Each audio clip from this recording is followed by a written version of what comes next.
ಮೈಥೋ historical play ಅಂತ ಹೇಳ್ತೀನಿ. ಅಂದ್ರೆ ಪುರಾಣ ಮತ್ತು ಇತಿಹಾಸ ಎರಡೂ ಬೆರೆತಿರುವಂತ ನಾಟಕ. ಈ ನಾಟಕದಲ್ಲಿ ಬಹಳ ಮುಖ್ಯ ಪಾತ್ರದಲ್ಲಿ ಮೂಂಬಾ ಅಂತ ಬಂದ್ಲು. ಯಾರು ಮೂಂಬಾ ಅಂತ ನಿಮ್ಗೆ ಆಶ್ಚರ್ಯ ಆಗ್ಬೋದು. ಅವಳ ಹೆಸರನ್ನೇ ಮುಂಬೈಗೆ ಇಟ್ಟರು, ಮುಂಬಾ ಆಯಿ, ಮುಂಬೈ ಅಂತ. ಆ ಮುಂಬಾ ಆಯಿ ಅಥವಾ ಮುಂಬಾ ಯಾರಿದ್ದಾರೆ, ಅವಳ ಮುದ್ರೆ ಮೊಹೆಂಜೋದಾರೋದಲ್ಲಿ ಸಿಕ್ಕಿದೆ. ಆಕೆಯ ಮಕ್ಕಳೇ, ಆಕೆ 9 ಜನ ಮಕ್ಕಳು. ಚಿಕ್ಕ ಹುಡುಗಿಗೆ ಮದುವೆ ಆಗಲಿಲ್ಲ, ಹಾಗಾಗಿ ಅವಳನ್ನ ಲೆಕ್ಕಕ್ಕೆ ತಗೊಳ್ಳಿಲ್ಲ. ಒಬ್ಳು ಮೇರ ಅನ್ನುವಂಥ ಇನ್ನೊಂದು ಬುಡಕಟ್ಟಿನ ಹುಡುಗನ ಲವ್ ಮಾಡಿ ಹೊಟ್ಟೋದು ಅಂತ ಅವಳನ್ನು ಲೆಕ್ಕಕ್ಕೆ ತಗೊಳ್ಳಲ್ಲ. 9 ಜನ ಹೆಣ್ಣು ಮಕ್ಕಳು, ಉಳಿದವರು 7 ಜನ ಹೆಣ್ಮಕ್ಳು. ಆ 7 ಜನ ಹೆಣ್ಮಕ್ಳೇ ಆಕ್ಚುಲಿ ಈ ನೆಲದ ಮೂಲ ಮಹಾಮಾತೆ. ಅದರಲ್ಲಿ 4ನೇ ಅವಳು ವಾಂಜಿಕೋ ಅಂತ, ಅವಳ ಹೆಸರು, ಅದು ಆಫ್ರಿಕನ್ ನೇಮ್, ವಾಂಜಿಕೋ ಅಂತ. ಆ ವಾಂಜಿಕೋ ಬಗ್ಗೆ ಪ್ರಚಾರ ಮಾಡಕ್ಕೆ ಅಂತ ಬಂದವಳೆ ಕೊರವಂಜಿ. ಅದು ವರ್ಣಪಲ್ಲಾಟ ಅಂತಾರೆ, ಅನಗ್ರಾಮ್ ಅಂತ ಇಂಗ್ಲಿಷ್ ಹೇಳ್ತಾರೆ, ವರ್ಣಪಲ್ಲಾಟ. ಸೊ ವಾಂಜಿಕೋನೆ ಕೊರವಂಜಿ ಅಂತ ಆಗಿತ್ತು. ಸೊ ಆ ವಾಂಜಿ ಕೊರವಿ, ಆಕ್ಚುಲಿ ವಾಂಜಿ ಅನ್ನುವಂತ ಊರು ಹರಪ್ಪದ ನಾಗರಿಕತೆ ಕಾಲದಲ್ಲಿ ಅಲ್ಲಿತ್ತು, ಈಗಲೂ ಅದು ಉಳ್ಕೊಂಡಿದೆ. ಅದೇ ಹೆಸರಿನ ಊರು ತಮಿಳುನಾಡಲ್ಲಿ ಕೂಡ ಉಳ್ಕೊಂಡಿದೆ. ನಮ್ಮ ಮೂಲ ಸಂಸ್ಕೃತಿಯ ಬೇರು ಹರಪ್ಪ ಆಫ್ರಿಕಾದಿಂದ ಹಿಡಿದು ಹರಪ್ಪದ ಮೂಲಕ ಇಡೀ ಭಾರತದ ಒಳನಾಡಿನ ಉದ್ದಕ್ಕೂ ಹೆಂಗೆ ಅದು ಕಂಟಿನ್ಯೂಟಿ ಪಡ್ಕೊಂಡಿದೆ ಅನ್ನೋದನ್ನ ಹೇಳೋದಕ್ಕೆ ಒಂದು ಸಣ್ಣ ಪ್ರಯತ್ನ. ಇದಕ್ಕಿಂತ ಹೆಚ್ಚಿನ ಪ್ರಯತ್ನವನ್ನ ಇದರ ನಂತರದ ನಾಟಕದಲ್ಲಿ ನಾನು ಮಾಡಿದ್ದೀನಿ. ಈಗ ಮೊದಲನೇ ಬಾರಿಗೆ ಈ ದೇಶದಲ್ಲಿ ರಾಮಾಯಣದ ಬಗ್ಗೆ ಯಾರು ನಾಟಕ ಮಾಡಿದಾಗ ಯಾರಿಗೂ ಏನು ಅರ್ಥ ಆಗಿರಲ್ಲ. ಯಾಕೆ ಏನು ರಾಮ ಅಂತಾರೆ, ಏನು ಸೀತಾ ಅಂತಾರೆ, ರಾವಣ ಅಂತಾರೆ, ಅವ್ರಿಗೆ ಅರ್ಥ ಅಂತಾರೆ, ಇದೆಲ್ಲ ಹಿಂಗೆ ಸಾಧ್ಯ ಅಂತ. ಆವತ್ತು ಕೂಡ ಫಸ್ಟ್ ಟೈಮ್ ರಾಮಾಯಣನ ನೋಡಿದಂಥ ಪ್ರೇಕ್ಷಕರು ಆಲೋಚನೆ ಮಾಡಿರ್ತಾರೆ. ಹಾಗೆ ಈ ನಾಟಕ ನೋಡಿದಾಗಲೂ ಕೂಡ ನಿಮಗೆ ಇದೇನೋ ಮೂಂಬಾ ಅಂತಾನೆ, ಮೂಂಬಿ, ಅದ್ಯಾರೋ ಮುರುಂಗ ಬೇರೆ ಯಾರಲ್ಲ, ಮೃಗನೇ. ಸೊ ಕೊರವಿ ಅಂತ ನಾವು ಕೇಳಿದ್ದೇ ಹೆಸರು ಬೇರೆ ಹೇಳ್ತಿದಾರಲ್ಲ ಅಂತ ನಿಮ್ಗೆ ಅನಿಸ್ತಾ ಇರ್ತದೆ.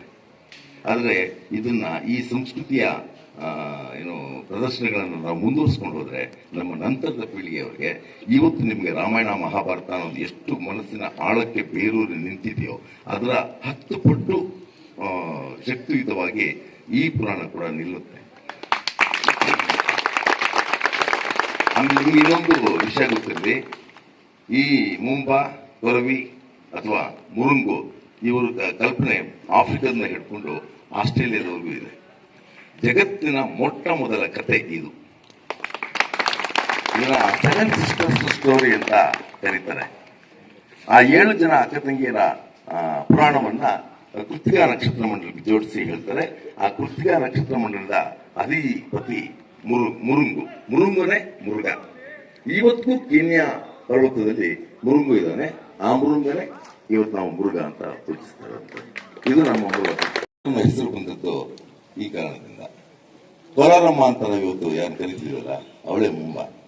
ನೀವು ಕೋಲಾರಮ್ಮ ಟೆಂಪಲ್ ಹೋಗಿ, ಕೋಲಾರಮ್ಮ ಟೆಂಪಲ್ ಅಲ್ಲಿ ಕೋಲಾರಮ್ಮ ಅಂತ ನಾವು ಯಾರು ಕರಿತೀವೋ ಅವಳು ಮುಂಬಾ.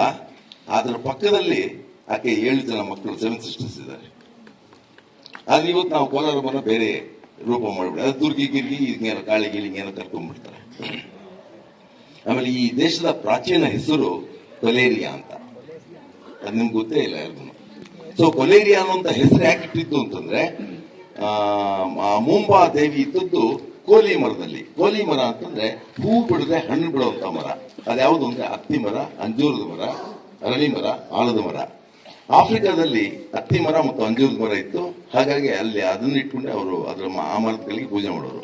ಹರಪ್ಪ ನಾಗರಿಕತೆಯ ಪ್ರದೇಶದಲ್ಲಿ ಅತ್ತಿ ಮತ್ತು ಅಂಜೂರದ ಮರ ಇಲ್ಲದೇ ಇದ್ದದ್ರಿಂದ ಆಲದ ಮರದಲ್ಲಿ ಮುಂಬಾನ ಚಿತ್ರಿಸಿದ್ದಾರೆ. ನಿಮ್ಗೆ ಮೊಹಂಜೋದಾರೋದಲ್ಲಿ ಸಿಕ್ಕಿರುವಂತ ಒಂದು ಸೀಲ್ ಅಲ್ಲಿ 7 ಸಿಸ್ಟರ್ಸ್ ಇದ್ದಾರೆ, ಮುಂಬಾ ಇದ್ದಾರೆ. ಅವ್ರ ಎದುರಿಗೆ ಕೋಲಿ ಪಕ್ಕ. ಇವತ್ತು ಮಹಾರಾಷ್ಟ್ರದಲ್ಲಿ, ಕರ್ನಾಟಕದ ಅನೇಕ ಭಾಗಗಳಲ್ಲಿ ಕೋಲಿ ಅನ್ನುವಂಥ ಜನಾಂಗ ಇದ್ದಾರೆ. ಅವ್ರು ಬೆಸ್ತಗಾರಿಕೆ ಮಾಡುವಂಥವ್ರು. ಆದ್ರೆ ಕೋಲಿ ಪದದಲ್ಲಿ ಬೆಸ್ತಗಾರಿಕೆಗೆ ಸಂಬಂಧಪಟ್ಟ ಅರ್ಥ ಇಲ್ಲ. ಕೋಲಿ ಅಂತಂದ್ರೆ ಹೂ ಬಿಡದೆ ಹಣ್ಣು ಬಿಡುವಂತ ಮರದ ಹೆಸರು. ಅದನ್ನ ಸಂಗಮ ಸಾಹಿತ್ಯದಲ್ಲಿ ಉಲ್ಲೇಖ ಇದೆ, ಕೋಲಿ ಅಂದ್ರೆ ಏನು ಅಂತ. ಹಾಗಾಗಿ ಆ ಕೋಲಿ ಮರದಲ್ಲಿರುವಂತವಳದಿಂದ ಕೋಲಾರಮ್ಮ, ಅದಕ್ಕೆ ಕೋಲಿ ಮರದವ್ವ. ನೀವನ್ ರಾಜಸ್ಥಾನದಲ್ಲಿ ಇದ್ದಾಳೆ ಕೋಲಿ, ಎಲ್ಲ ಕಡೆ ಅವಳು ಗೌರವಾರ್ಥವಾಗಿ ಇದಕ್ಕೆ ಕೊಲೇರಿಯಾ ಅಂತ ಹೆಸರಿಟ್ಟಿದ್ದು. ನೋಡಿ ಕೊಲೇರಿಯಾ, ಈ ದೇಶದ ಪ್ರಾಚೀನ ಹೆಸರು ಕೊಲೇರಿಯಾ ಅನ್ನೋದು ಕೂಡ ನಿಮ್ಗೆ ಹೇಳೋದಿಲ್ಲ, ಅಷ್ಟು ಮೋಸ ಮಾಡ್ತಾರೆ. ಮುಂದಿನ ಏಪ್ರಿಲ್ ನಮ್ಮ ಹೆಸರು ಬಂದದ್ದು ಈ ಕಾರಣದಿಂದ. ಕೋಲಾರಮ್ಮ ಅಂತ ನಾವು ಇವತ್ತು ಯಾರು ಕರಿತೀವಲ್ಲ, ಅವಳೇ ಮುಂಬಾ. ನೀವು ಕೋಲಾರಮ್ಮ ಟೆಂಪಲ್ಗೆ ಹೋಗಿ, ಕೋಲಾರಮ್ಮ ಟೆಂಪಲ್ ಅಲ್ಲಿ ಕೋಲಾರಮ್ಮ ಅಂತ ನಾವು ಯಾರು ಕರಿತೀವೋ ಅವಳು ಮುಂಬಾ. ಅದರ ಪಕ್ಕದಲ್ಲಿ ಆಕೆ 7 ಜನ ಮಕ್ಕಳು 7 ಸಿಸ್ಟರ್ಸ್ ಇದ್ದಾರೆ. ಆದ್ರೆ ಇವತ್ತು ನಾವು ಕೋಲಾರಮ್ಮನ ಬೇರೆ ರೂಪ ಮಾಡಿಬಿಡಿ, ಅದು ದುರ್ಗಿ ಗಿರ್ಗಿ ಹಿಂಗೇನೋ ಕಾಳಿ ಗಿಳಿ ಹಿಂಗೇನೋ ಕರ್ಕೊಂಡ್ಬಿಡ್ತಾರೆ. ಆಮೇಲೆ ಈ ದೇಶದ ಪ್ರಾಚೀನ ಹೆಸರು ಕೊಲೇರಿಯಾ ಅಂತ, ಅದು ನಿಮ್ಗೆ ಗೊತ್ತೇ ಇಲ್ಲ ಯಾರಿಗೂ. ಸೊ ಕೊಲೇರಿಯಾ ಅನ್ನುವಂತ ಹೆಸರು ಯಾಕೆ ಇಟ್ಟಿದ್ದು ಅಂತಂದ್ರೆ, ಮುಂಬಾ ದೇವಿ ಇದ್ದದ್ದು ಕೋಲಿ ಮರದಲ್ಲಿ. ಕೋಲಿ ಮರ ಅಂತಂದ್ರೆ ಹೂ ಬಿಡದೆ ಹಣ್ಣು ಬಿಡುವಂತ ಮರ. ಅದ್ಯಾವುದು ಅಂದ್ರೆ ಅತ್ತಿ ಮರ, ಅಂಜೂರದ ಮರ, ಅರಳಿ ಮರ, ಆಲದ ಮರ. ಆಫ್ರಿಕಾದಲ್ಲಿ ಅತ್ತಿ ಮರ ಮತ್ತು ಅಂಜೂರದ ಮರ ಇತ್ತು. ಹಾಗಾಗಿ ಅಲ್ಲಿ ಅದನ್ನ ಇಟ್ಕೊಂಡೆ ಅವರು ಆ ಮರಗಳಿಗೆ ಪೂಜೆ ಮಾಡೋರು. ಹರಪ್ಪ ನಾಗರಿಕತೆಯ ಪ್ರದೇಶದಲ್ಲಿ ಅತ್ತಿ ಮತ್ತು ಅಂಜೂರದ ಮರ ಇಲ್ಲದೇ ಇದ್ದದ್ರಿಂದ ಆಲದ ಮರದಲ್ಲಿ ಮುಂಬಾನ ಚಿತ್ರಿಸಿದ್ದಾರೆ.